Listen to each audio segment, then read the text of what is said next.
So who read their email about who we have tonight? Can I get some noise about who read their email about who we have tonight? All right, so here's the bad news. Your number one fan is right here for this man who's coming out. So we're just going to have a conversation. And if you happen to catch any of our conversation, good for you. I'm so excited. We're about to bring out Pell. Are you excited?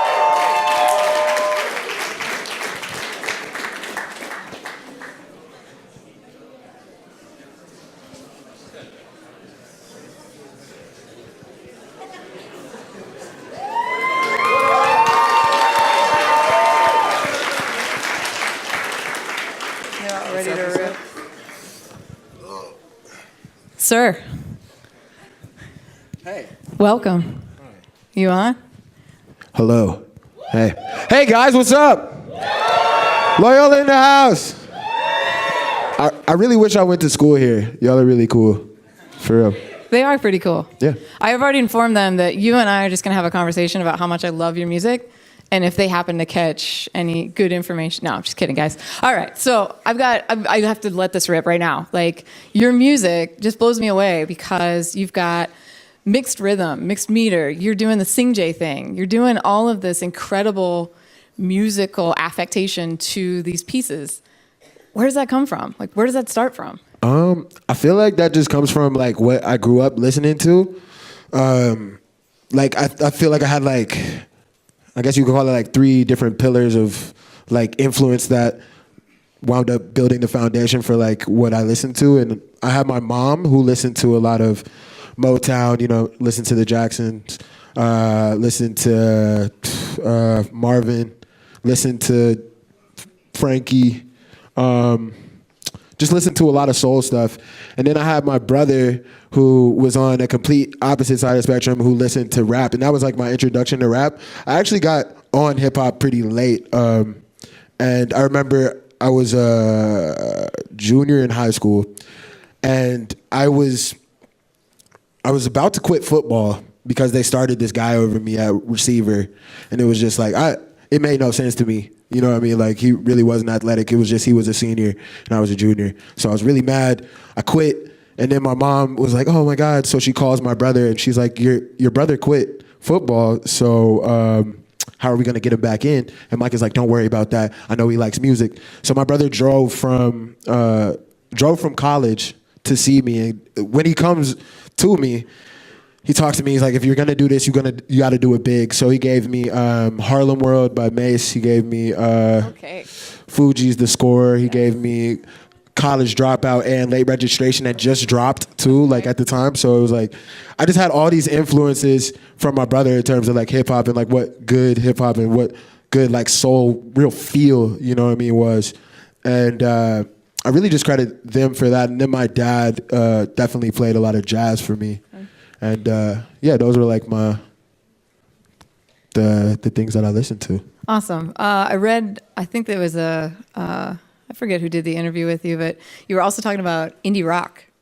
Oh, yes. That came in a little bit later. I want to know about this. Who do you listen to? Tame Impala. Like, okay. I mean, they're the best. Yeah, Currents was dope. Also, I listened to Vampire Weekend. Okay. Fleet Foxes. Yeah. Death Cab. That's what I started on, and then after that, actually Kings of Leon, which was a wild card because when I heard it, I used to play soccer. I used to play all types of sports, and when I was in soccer practice, we would always be running like their first 2 albums, or I can't remember. What album was Saber Jean Girl on? Okay. That was the second one. Y'all ain't fans. Yeah. Nah, but totally posers. That's No, but it was like I got into listening to them through that, and also like I remember I had like a little bit of a soft rock influence because in the weight room, because I wound up living in Mississippi, and that's where I finished high school, and they were just listening to soft rock in the weight room, and I was in weightlifting because I was like really skinny. Hold up. And so soft rock in the weight room? Yeah. Mm-hmm. Does that it's get, a real mind fuck. Get like the strength really like amped up and you just want to rage out to, Barry Manilow or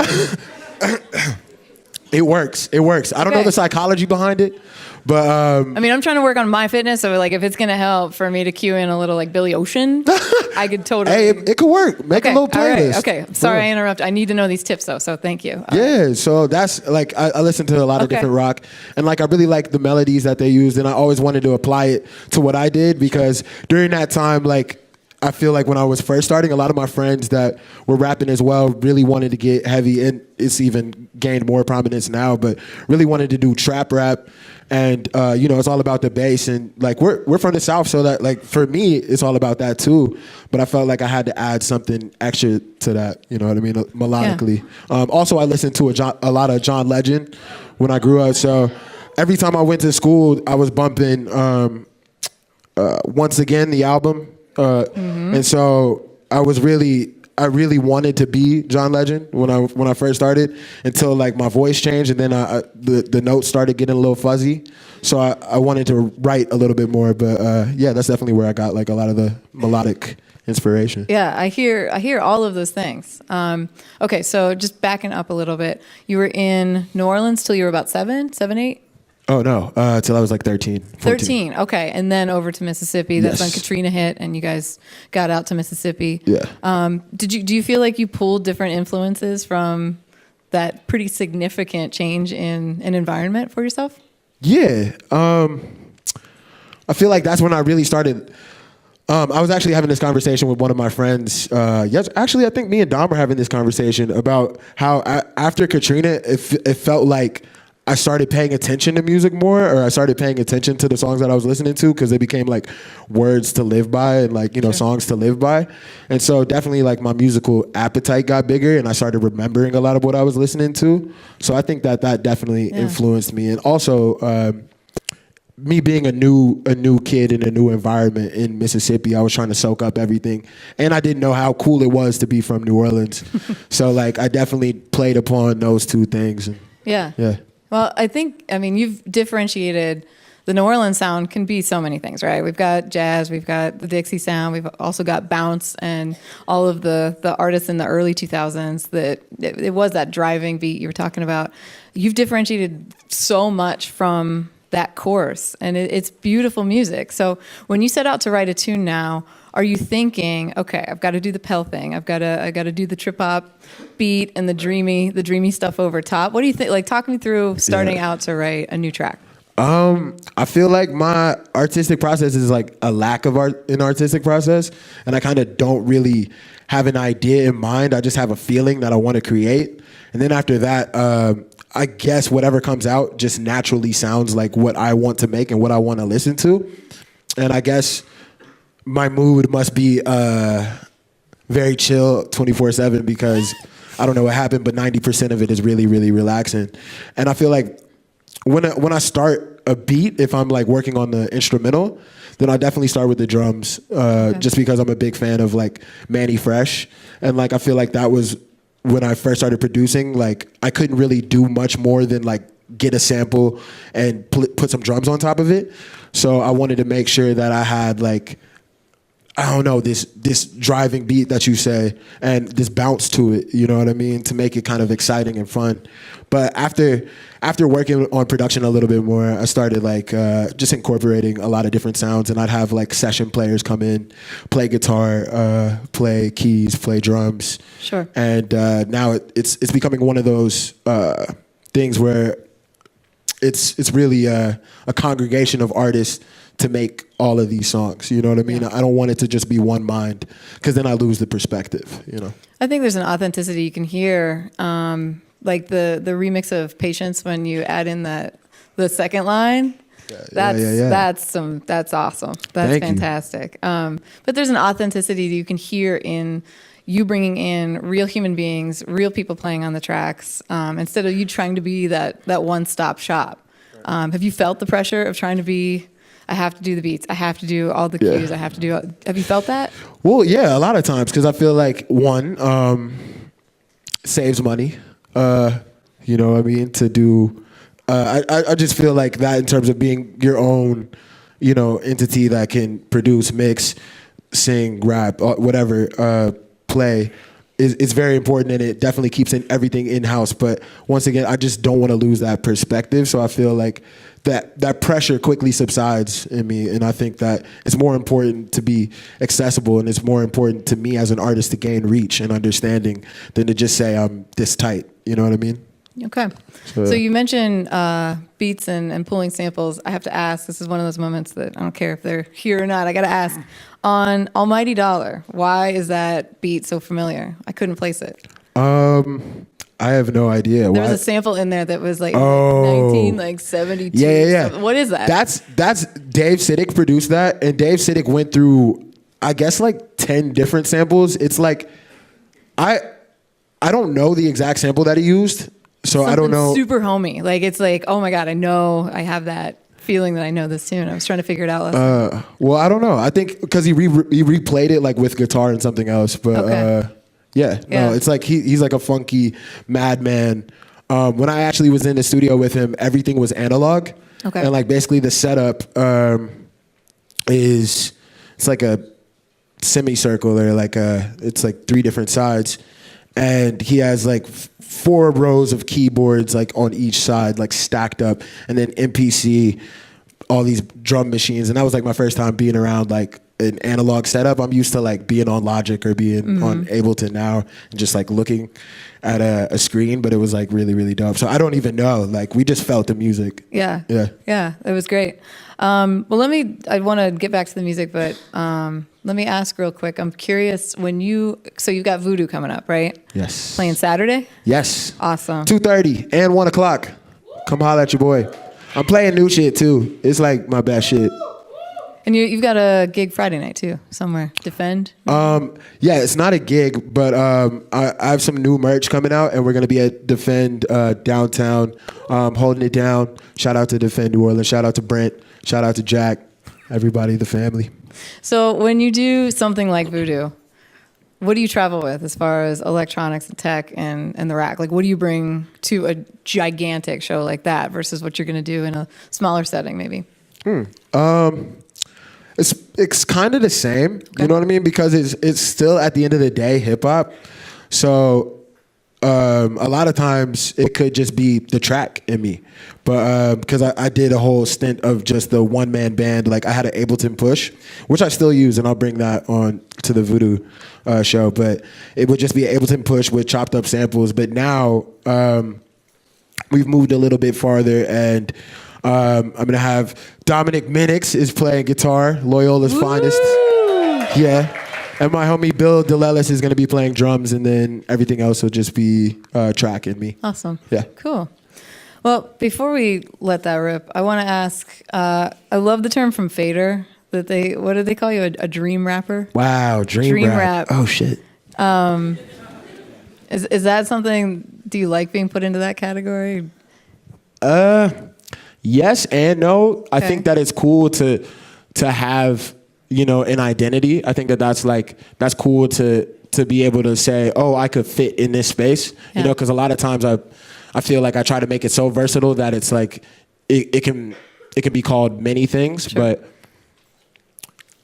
I feel like I've moved on past dream rap. I'm happy that they coined the term because it made me feel really good. Like at the time, it was like, oh yeah, dream rap. I have my own thing, but I feel like like all of my favorite artists, they progress, and you know what I mean. Yeah. Whatever the style was 2 years ago, it's changing. It's a building upon, that foundation. And the dream rap may be the foundation, but now where it's headed is like a complete different thing. Yeah, you can see the evolution for sure, and it just keeps getting more layered and more complex, and I appreciate that as a listener. So. Speaking of listening, let's do some listening, shall we? Hey, yes, I'm down.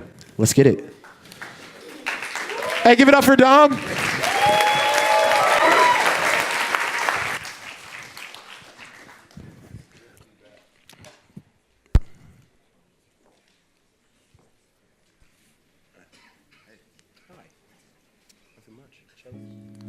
Yes. This is a new song. It's unreleased. It's called Lately, and I was really missing home. Is this the one I sent you? Okay, yeah, okay. So this one's really cool. Can I get some snaps? Like a little. Yeah. You know we've been waiting, but we might get impatient. So don't play us. Tell us where you been at lately. You know we've been waiting, but we might get impatient. So don't play us. Tell us where you been at lately. Oh, oh, oh, oh, oh, oh, oh, oh, oh, oh,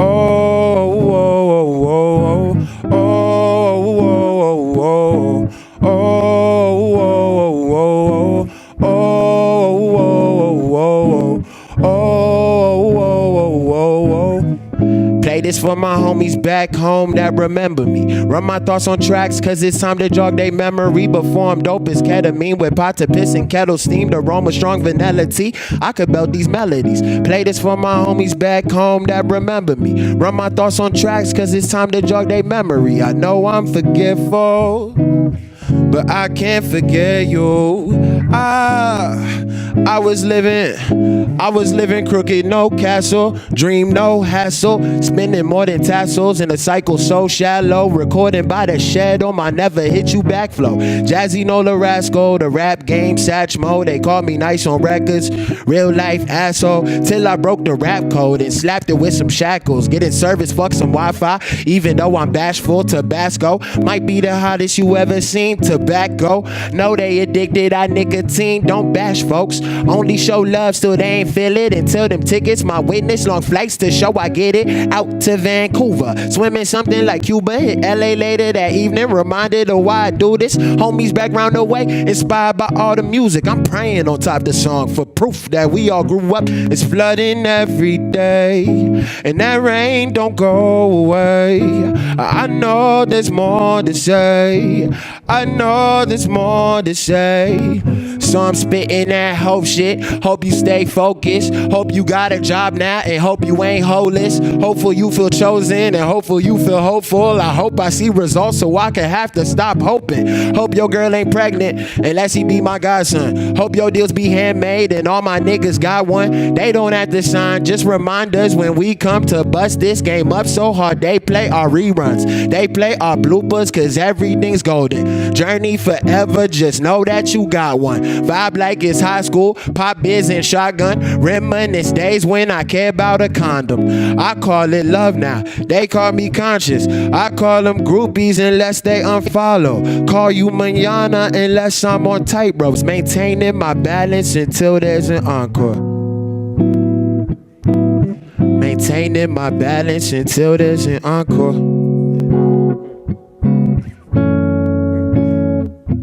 You know we've been waiting, but we might get impatient. Yeah, so don't play us. Tell us where you been at lately. You know we've been waiting, but we might get impatient. Yeah, so don't play us. Tell us where you've been at lately. Yeah. Good shit, bro. You came in and killed that shit.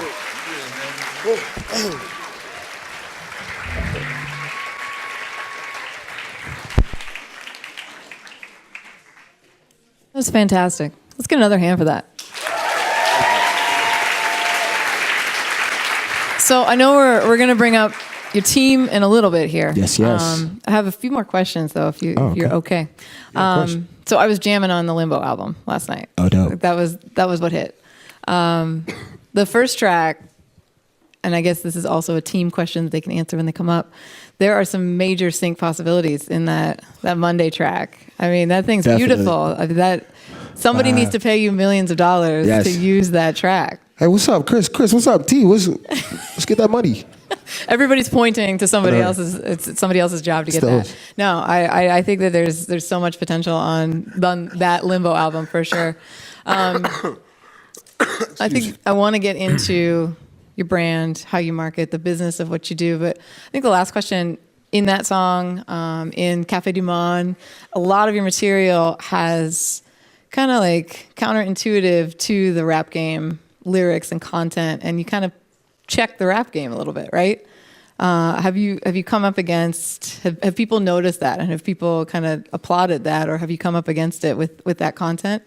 I feel like are you talking about like just like not fitting into stereotypes in terms of, I feel like in terms of how I approach everything, I just want to be myself throughout, like, you know what I mean? And I feel like there's definitely a world for that. You just have to create that. You know what I mean? You have to create that market for what you want to be. You know what I mean? If it doesn't exist. So how hard have you worked at that? Like what did you feel as far as like chiseling that out? Well, I feel like you just keep giving them something different, something to see so that they can see the progression, and also I can see the progression in myself. And I feel like, you know, there's certain things that I know that I won't fit into. Like I won't rock a chain. I won't, you know what I mean? Gucci, not for me. Like, you know what I mean? I'd rather save that money and like buy a house. Like I just really like, I don't really care about a lot of the things behind like the rap game. I just care about the music, and that makes everything easier for me. So it's like, I think you can hear it. Like you can definitely hear that sound. So, all right, do we want to bring up the team? yes. You guys want to come on up? Let's go, guys. Big Chris. They're all on. Good. Welcome. Do y'all want to introduce yourselves and say a little bit about what you do? You got it? No, you got it, Chris. I'm Chris. I manage Pell. I'm Thomas. I tour manage Pell. Yeah. And yeah, together we collectively manage Pell. That did not take the amount of minutes I had anticipated it taking. Okay. How long have you guys known each other? Have you been working in this duo scenario? We all met at Mississippi State. Okay. And then Thomas came on board, I guess, officially like probably right 2 years after I ago. graduated, yeah. But was kind of always a part of it. We Okay. used to record demos of his songs in his apartment in college. So that's how we all kind of met. He's an incredible producer. too. He's actually- First of all, chill. Second, we used to promote shows too in college together, and so we did. What was it? Pretty Lights, probably the first one. Yeah, we did a bunch of. He was on the Mississippi State like school programming board. Yeah. Okay. And then I bought for Music Maker venues. Productions. So we would collaborate on stuff and bring things on campus. Awesome. And So- that's how I got to know him, I guess, in the live space, and realized that he was like someone that I could trust to go out on the road and like do business the way that I would want it to be done. Sure, you kind of saw how he did business and aligned. You know so, how we coming. Were you guys studying? Were you guys studying? Like, I'll ask you. Were you a music major, and were you guys like business majors there at Mississippi State? Like, was there an end goal like this? Did you see this coming? I actually studied finance. Do you need that too? Yeah, now more than ever. But yeah, No, I've studied marketing. Okay, all right. So didn't really know what I wanted to do. So that was like the good boilerplate for anything, you know? Played it safe. All right. Yeah, I studied French. Oh. Bonjour, salut, ça va? Bonjour, ça va? Ça va comme ci, comme ça. Hein? But Oh. also international business and marketing. Okay. dual So degree. getting the grounding with the business and the marketing and the money. Did that pay off? Do you feel yourself using those things? Yes and no. I feel like the most valuable thing about me for school was meeting him and him. Nice. So likewise. That was delightful. That was sweet. But likewise. it's the truth, though. Likewise. Yeah, that was delightful. All right, so tell me, we kind of know where you've been. What's the next 6 months look like? What's the goal here? Oof. There's a lot. Yeah. Break it down. Well, are we talking music? We talking movies? What are we talking? All of I'm the just kidding. above? We talking money. First things first, definitely excited to work on new music and like get it packaged up. And we finally started getting in a rhythm of how to do things, and I feel like, and how to, you know, do the rollouts in a way that, you know, even labels or like with big infrastructures would be like jealous of how tight our team is and how like quickly we work with one another. But just figuring out, you know, some release dates coming Sure. up.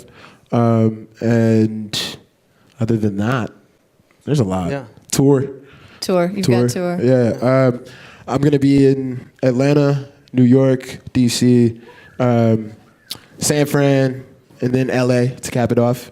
But most importantly, Voodoo. So Shout out Yes, to Voodoo. yes. That's good. yeah, and after that, new music videos, new music. We just been working. Awesome. So, yeah. So you said it's gotten tighter. Like, what do you see working now that like you couldn't quite get a handle on this? Maybe for you guys too. Like, what have you changed up, and how do you find more ease in the process now? I think it just took a while for all of us to understand what we were doing and like the best way to do it and figure out, okay, if we are a small team and we're going at it independently, what does that look like versus, you know, the 80 to 90 employees that are working another release somewhere else, and where, like, what are our strengths, what are our weaknesses, and how do we double down on things we're good with? So I think that was like the biggest thing, is understanding who is like a champion of his music at like Spotify, Apple, and those places, and like where it fit, and making sure we really got those people on our side, and really made them a part of the team, because like just the three of us can't do it. Yeah. And I think it just took a long time for us to realize that we can't make people like something, and you like can't force it. You know, it's like you can do everything to get it out there and get it packaged and make it this thing that you want it to be, and you just have to keep pushing it until it breaks through, because you just can't make someone like something. You know. Yeah, I do know. Do you feel that you guys have done a little bit of like subversive stuff with this mission here in ways that maybe other artists or the teams that are the 90 people that you were talking about wouldn't have done? Have you done anything that's like kind of out of the box at all? I think a lot of it has been. I mean, we built a lot of it on the road early on. It was like, how do we go out and figure out what a good live show looks like for hip hop? Because most of the time it's not very good. Mm-hmm. How do we make it a real thing?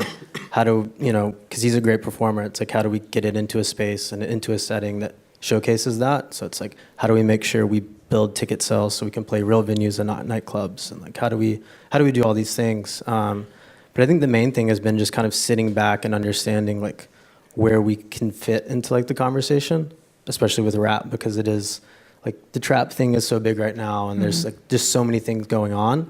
It's like, how can we step back and find like these little ways to get into the conversation, like musically, culturally, and all of that, and understand that what we do now is like, you see the benefit of that in 7 months, not 7 days. Well, you said two things. You were talking earlier about identifying stakeholders, like who do you reach out to at Spotify, iTunes, and now you're talking about, you know, finding these little ways. How do you go about doing that? Like, what's the process for you? A lot of like cold calls and cold emails, a lot of like no answers. But yeah, just kind of trying to pay attention to people that are talking about something that feels like it's in the same space as him, whether it's musically, like fashion, movies, whatever it is that he wants to do, and finding ways to get into those rooms and finding ways to just have those conversations. Because a lot of times getting there is the hardest part, but once you're there, like, people are more than ready and willing to hear what you have to say and like what you're trying to make. It's just they get bombarded with things, so you have to find a way to like hit them this direction, this direction, this direction. Eventually one of them will connect, and then you have to be organized and like ready to go. Because if you're not, then it's kind of all for naught. So, well, I know, Pell, you were talking about the evolution and changing up and continuing to do new and challenge yourself musically to do new. And Thomas and I had a conversation about remarketing. That word, remarketing. Tough. So do you feel like, for you, is there a job to be done? Do you have to like redo the vision board or redo the mission statement almost every time he changes it up? Or do you evolve kind of more organically than that alongside him? I wouldn't say it's a redoing. I'd say, it's definitely more like adapting and evolving and understanding. It's like, okay, we were here, now this is going here. Or like for the past, I guess, like 18 months, there's been a big focus on like film and him producing and things like that. So it was like, okay, let's step back from artist focus right this second and figure out, okay, how do we make the most of this time doing this? And then all these things become a part of the story. For now, when we're rolling out new music, it's like, okay, he hasn't put out music in X amount of time, but he's been working on this, he's been working on this film, he's been doing these things. So all of a sudden you have like a full story, and there's ways to keep things moving and like keep him busy that's not always focusing on music. Because like, I couldn't imagine being a creative and being like, I have to do this every single day, even if I don't want to, because it's the way I have to survive, you know? Yeah. When you have those other things, it kind of takes the pressure off. I think there's some parallels definitely with the Childish Gambino and Atlanta coming out, which was like, shout out to that show. But I see some parallels in keeping it relevant, you know, keeping him just on the mind and present in front of people is probably like a gigantic task when it switches between, you mentioned movies and music and fashion and all of that. That's a gigantic one-person task. I don't know how you do it as a one human being. No, I mean, we've got good people around us now for sure, but Okay. it took a while to understand like how to delegate that, and, like, Yeah. how to bring everyone on board, and like talking about the sync thing. There's been like a lot of frustrating conversations about that, but we do have a team that helps us pitch out those things, and you know, sometimes it works, sometimes it doesn't. Yeah. But you just have to keep remarketing it and pushing it and pushing it, and eventually something will go. So let's bring Thomas into the conversation. We've got an impending tour, right? Impending. Good word. Impending, yeah. Tell me about what's going through your mind right now. What do you have to do? What's on the to-do list right now? Oh, I mean, we advancing. We're still like always marketing and remarketing everything, new experiences, new events around the actual show. Again, in store at Defend, 12 to 3 on Friday. 12 to 3. Come through. So just that, and then like following up with people and just like not force feeding information down people's throats 3 or 4 times, but like you just gotta really, like being a TM, you gotta just like really be on people and make sure they're doing it right and not like how you want it and how your artist wants it. So if that's, you know, cold calling again, like promoters, like, no, I need this backline, like it's included in the contract, whatever, like just stuff like that, like little stuff. Sorry, I went off on a little tangent there, but yeah. I felt a little angst. It's all right. This is what the couch is for. It's fine. Great. Yeah. Miss Kate, what's up? So your mother seems to have no, anyhow. So my question to all three of you is, how do you make sure the voice is right? And I don't mean the rapping or the singing voice. I mean that statement of this is Pell, this is what you will experience from whatever movie, fashion, branding. How do you make sure? Because you said you can't cram it down people's throats, right? No, they gotta. I mean, you can, but It's not going to work. they're not. It's not gonna click. Yeah. Yeah. I think it's just like keeping it authentic. To What's to authenticity? him. I mean, like, It's like him. Like Yeah, I feel like it's just like a constant reanalysis of like what we've done, like talking about the rebuilding. You just, you know, reanalyze every time you put something out for a sync or for a film or for an album, for a tour, and then like you go back and reanalyze and then compare and that's how, contrast. yeah, Before and that's, after, like yeah, and that's how you chisel away at defining the goal, because the goal is sometimes gonna meander left and right depending on what's going on in the times, you know. Sure. But definitely like that self-reflection is like very, very key. Yeah, you just have to really like set those guidelines, because you can't, like, we can't completely control the way people use the voice and everything that we've created, but it's like, you know, we do the best we can to make sure if something seems out of line that the relationship's there so we can push it back to where it needs to go. And yeah. just a lot of following up and like kind of hounding people to make sure that it's done the way we want it to be done. Because, you know, it's even with press, like music press has gotten so sloppy in a lot of ways. And it's like to go on a site, like we'll do like a premiere with Complex or Vader or Pitchfork or something, and there's like a typo and like the second Crazy. paragraph. And it's like, you know, it's like why the fact that it's something we have to like hound them to go fix, and it takes like 5 or 6 hours to change Sometimes this little days. thing.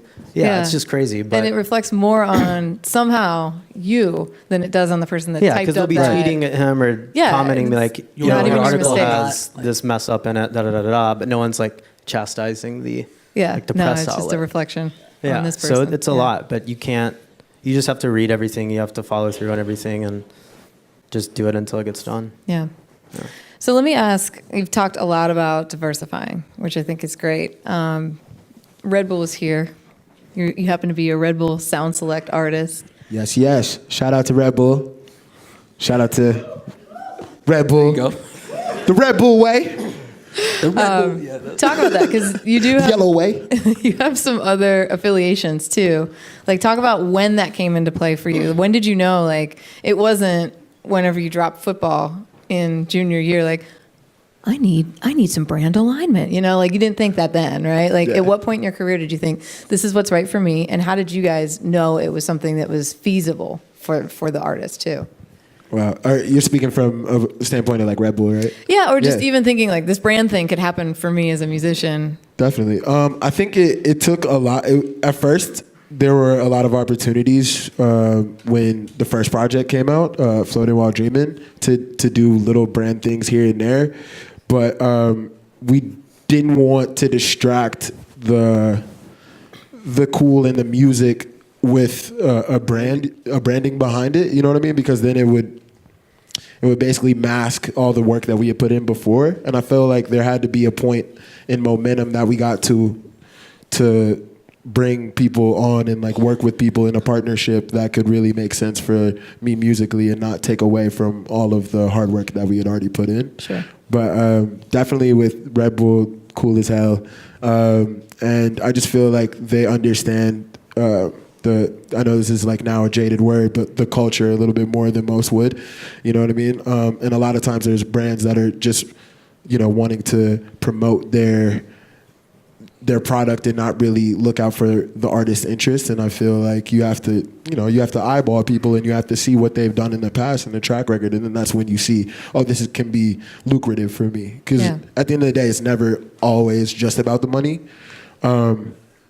Although it helps, you know what I mean? I don't want to just be a starving artist. But I think that you have to be able to get something out of it more than just the check. Sure. So. All right, so he's had all these thoughts, and then he comes to you with them. What do? He passes the ball off.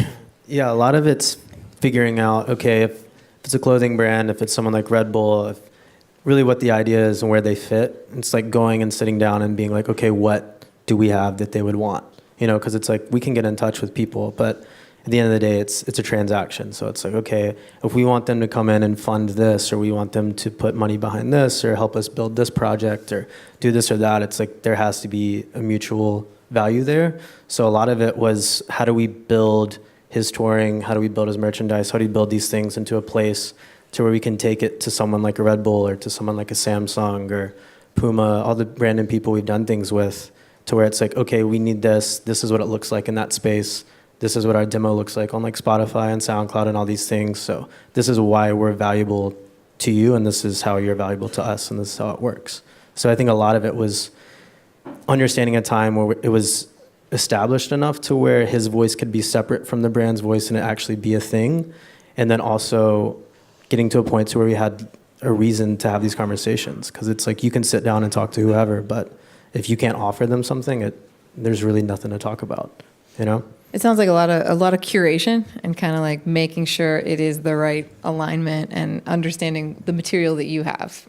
There's a lot of bigger acts out there that they just throw all of everything that they are at something, and sometimes vitamin water, it doesn't work out as well as, it may for a curatorial approach like that. So definitely. Yeah, I mean, with us, it was more of how can we find brands that make sense and will get us to where we want to go in like 5 or 6 years as opposed to 5 or 6 months. Yeah, so you said Samsung, Puma, Skull Candy. We've done Skull Skull Candy.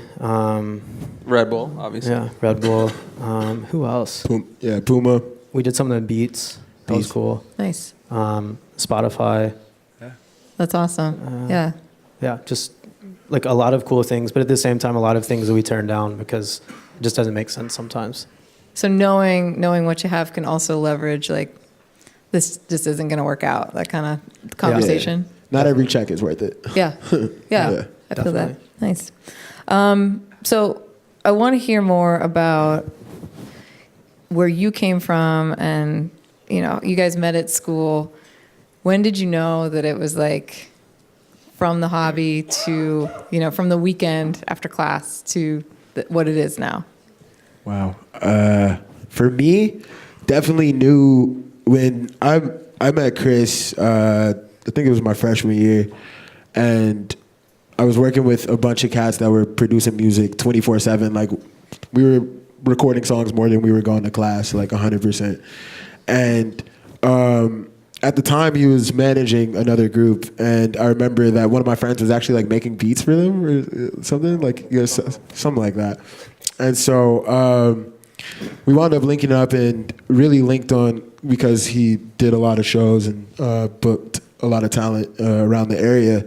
I wanted to get into touring, and we really met, I think, at the end of that semester and came up with like a plan for me to get on 2 shows. There was a Machine Gun Kelly show, and then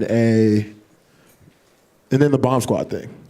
Either that or it might have been Smokers Club. I don't know. That was the third one. Yeah. And then after those 2 shows, we wound up linking together. He had booked the Smokers Club tour, which had Juicy J. That year was crazy. They had Juicy J, Joey Badass, Kirk Knight, Chevy Woods. It was crazy. That was a tour, you said? Well, that was the tour that he had nice. booked, and I went out and did that show. And I remember, like, after that night, I was like, "Yo, I really want to work. We gotta actually make this something, because I want to keep doing shows." And so after that, it didn't happen as fast as would have hoped, but went back to Starkville, which is where Mississippi State is, and started doing a couple more shows in the area. And then after that, we took it on the road, and we actually went on a tour I had a Honda Element. Nice. And so we were actually like whipping it in the Element. Is that the kind you can hose out? Because it's like all you can plastic hose it out. inside? You can do it. Yeah. It was, slept in a Walmart parking lot, what I mean? That type of stuff. And that's what really made it real for me. But yeah, I think that was the time. Yeah, I think all that stuff just kind of came together. Like, it ended up being a thing where we were meeting like every week, and we just started talking about these things, and then people were reaching out to me to get in touch with him, and then it became this thing that we had kind of talked about but never fully addressed, about like managing and working together. And then I think it got to a point to where, I can't remember, I think I was like a promoter rep for AEG or someone one summer, and I was just like, I don't want to be on the road. I don't want to buy in Mississippi. Like, I don't want to sell tickets here forever. This was starting to move, and I was like, okay, like, when I'm done, like when I graduate, let's go, let's do this full time. And he was ready to go. So we just kind of dove in head first, didn't really know what we were doing other than like, this is where we wanted to go, and just spent like every day for the better part of like 2 years, just like calling and emailing and trying to figure out who we could get to care on like a national level. And then once it clicked, it kind of like it made it possible for us to go spend time in New York, go spend time in LA, and like meet with those people and work in those sessions and do those shows and like build it out. But I don't think there was ever like a moment where we're like, okay, this is what we're doing. It's like we looked up and we're like, oh, this is what we're doing. Like, it just kind of happened. Especially, I feel like one of the other times was like the first time, like I said no to like a label deal. I think that's what let me know, like when somebody actually placed a $ value on what I did, I realized how valuable it really was. And I think that was like another moment when that was yeah, because we were still in school. Yeah. And it was crazy because at the time, like, we had never dealt with any type of label situation at all. And I got out of class and I had a voicemail from New York, and I listened to it. It was Leor Cohen, and he was like calling me, being like, I have this new label. I love Pell, call me. So we spent like 2 days trying to get him back on the phone. Went through this whole process when they were rolling out 300, which is like the new label he has. Went up to New York, met with like him. Who else was there?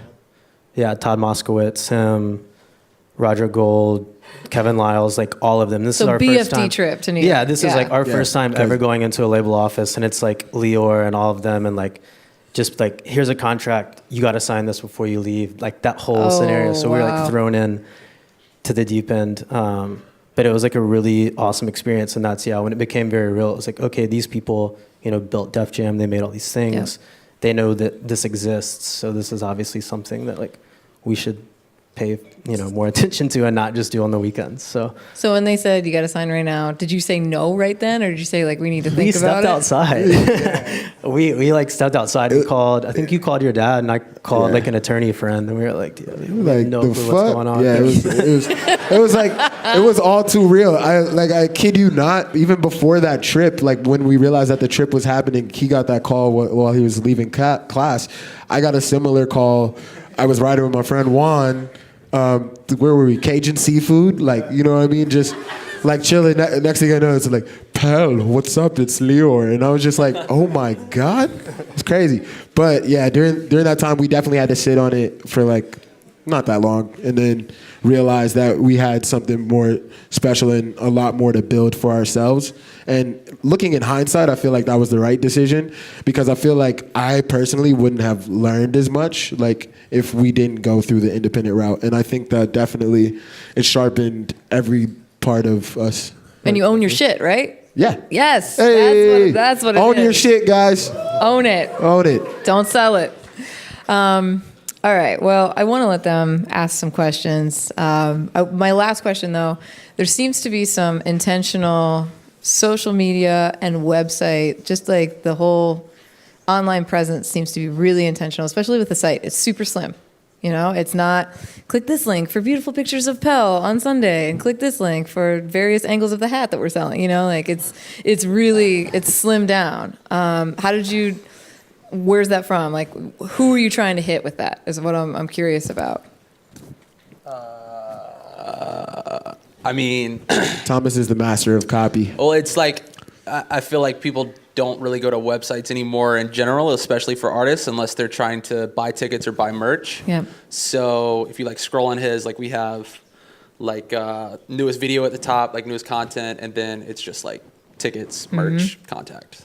I'm asking, we've got a project that I'm thinking of that some of our intro people might be interested in hearing this. Oh, word. Yeah. Yeah, but it also came down to like we started looking at like the click through and shit like that on like our Facebook ads that we're running, and it's just like people they got to the old site and we would run like hotspot, like I forgot what the plugin's called, but there's something where you can see like what people look at the longest and like where they click, and like people were on the website and they were there for like 2 seconds and then they just pulled out.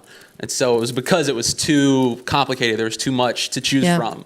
People don't like options. You just need to tell them It's what hard, they want. man. We all have too many options right now. So that's really where it came from, I think. Yeah. And then, Yeah, that's been a big thing is like whenever we have something, it's how can you get people there as quick as possible, as painless as possible. And like if they want to find something, they don't have to really search. I appreciated that. Yeah, it was great. So you guys do use a lot of the metadata. You do use a lot of the psychographic stuff to make. Yeah, we look at that stuff every day. Yeah.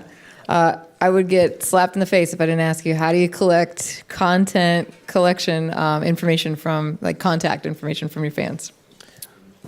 wait, say that one more time? Like, do you do any like information collection from your fans? Yeah, we have a newsletter. Yeah. You have a newsletter? Do you email that newsletter out? Yeah, You can we do. text Pell if you want to.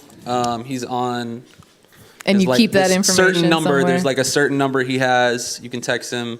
Yeah. It's somewhere on the internet. You So can all find of you heard that Well, I it did ask that changes, question, so- right? it. Well, So the new one, they'll have it. I don't get yelled at by Billy O'Connell. I asked it. We're all good. Great. Yeah. Go text my guy. Nice. I think a lot of it though is just stuff we pull from like platforms like Spotify, Pandora, Okay. Next Big Sound, all that stuff. We can use that and kind of build our own audiences on Facebook. You can figure out who and you're Instagram marketing and all to. that. Yeah. Really. And shows too.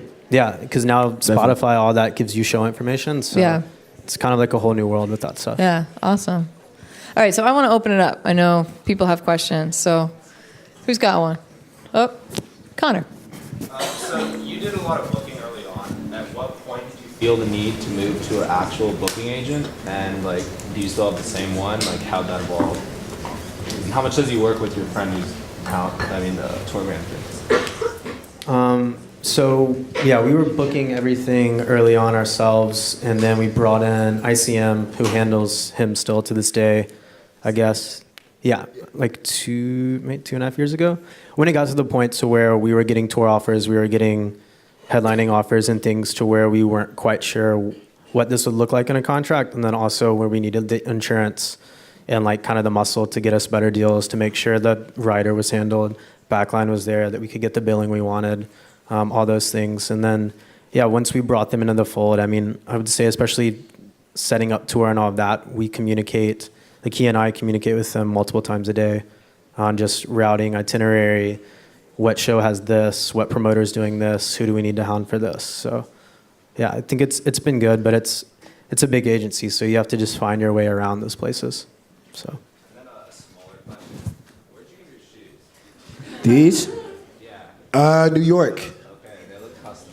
No, there's actually, don't be mad. Have you ever heard of like Fat Tiger Workshop? No, I haven't. From Hardtone. Oh, those are really dope. Well, they're from Chicago, basically. Yeah, don't be mad. Yeah. All right. Important questions. Who else? Sam. saw, I could be wrong. I saw during All-Star Weekend you got a song on like a Heineken commercial or some type of. Nah. Nah? Oh wait, did we? No. It was. Wait, yeah. Send us the link. Wait, what's up?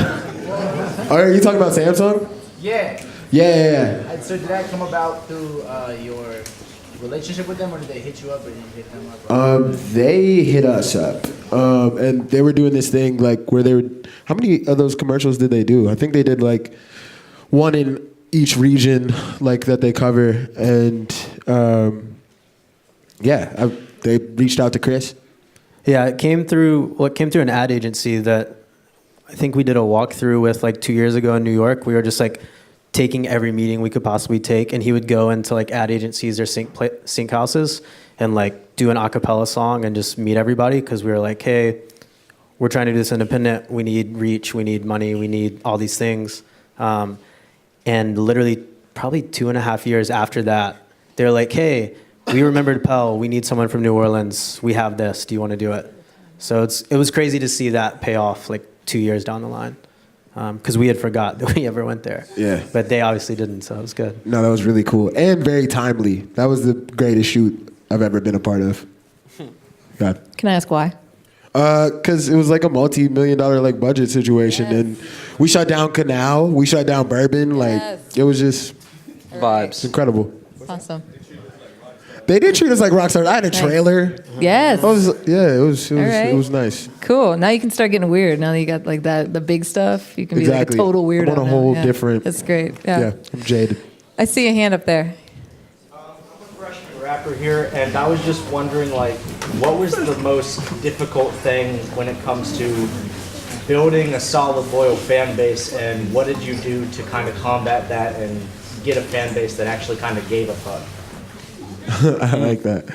I feel like it's just consistency, bro. Like a lot of times when you're first starting, you, like we said, you don't want to force feed it down people's throats, but at the same time, you do have to come with a lot of material at the beginning so that people can be interested for long periods of time. Because, I feel like now the attention span of everybody that's listening to new music is so thin that you have to make sure that you're engaging with them on a regular basis. Like I myself still falter at times in not being as accessible as I should be, but just make yourself accessible, because people want to know you. They want to know the music, but the more they get to see of you, the easier it is for them to buy in, I think. Nice.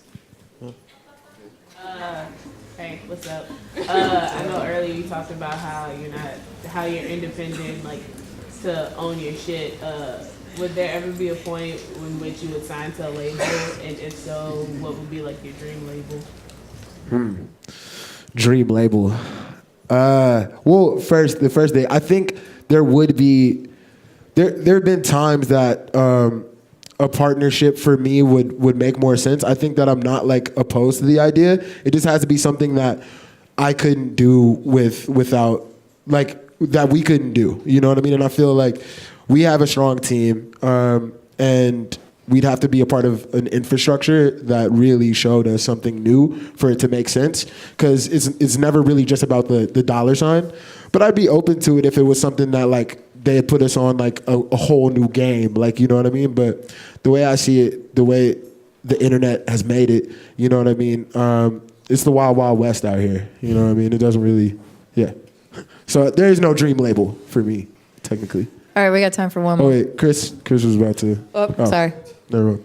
Well, I was just going to say, there's also with the label thing, it's like there's multiple ways to do it now. So, to do a full-on traditional label deal and get rid of all of your ownership has to definitely be like a life-changing scenario, I feel like. But there's ways to get creative with licensing and like co-ownership and things where you don't have to give up your freedom and you still get some help. So it just really depends what you're looking for sure. One more question. I see a hand. So when did you realize, like, it hit you that you had a gift as a rapper? Because you said you realized you got older, voice got a little lower, singing wasn't really the move. When did you realize, from just being a fan of rap music to being like, no, I'm actually pretty good at this, this is something I could do? I think going to rap shows and seeing other people do it, it's like being like, oh, I would do it like this, or I would do it like, you know what I mean? Like just seeing that. Not to be cocky, but I was like, oh shit, I'm better than them. Like, you know what I mean? Like once you realize that, it's kind of hard for you to take that out of your mind. And it was like I already had the passion for the music. Like if I wasn't gonna be rapping, I would be producing. If I wasn't gonna be producing, I would be trying to learn how to sing again. If I wasn't, like, you know what I mean? I would be doing something. So I felt like it was just a natural thing for me to get involved with. All right, sir. Well, I want to thank our guests, Thomas and Chris and Pell. Hey. Thank you. Thank you, guys. Thank you.